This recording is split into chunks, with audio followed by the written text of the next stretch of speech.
ದಾವಣಗೆರೆಯಲ್ಲಂತೂ ಖಂಡಿತವಾಗಿ ನಾವು ಈ ಸತಿ ಅವ್ರಿಗೆ ಪಾಠ ಕಲಿಸ್ತೀವಿ. ಅದರ ನಂತರದಲ್ಲಿ ಸಾರ್ವತ್ರಿಕ ಚುನಾವಣೆ ಇದೆ.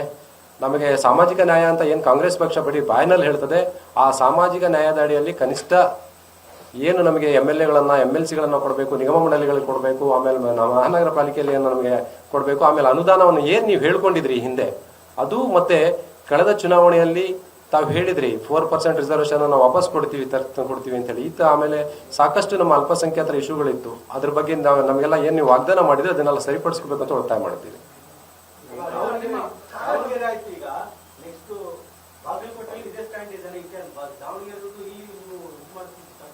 ಸರ್, ಎರಡೂ ಚುನಾವಣೆ ನಮಗೆ ಏನಂತ ಹೇಳಿದ್ರೆ ಇದರಲ್ಲಿ ಯಾವುದೇ ರೀತಿಯಾಗಿ ಕಾಂಗ್ರೆಸ್ ಪಕ್ಷಕ್ಕೆ ಸೋಲೋದ್ರಿಂದ ಸರ್ಕಾರದ ಮೇಲೆ ಯಾವುದೇ ರೀತಿ ಪರಿಣಾಮ ಬೀರಲ್ಲ.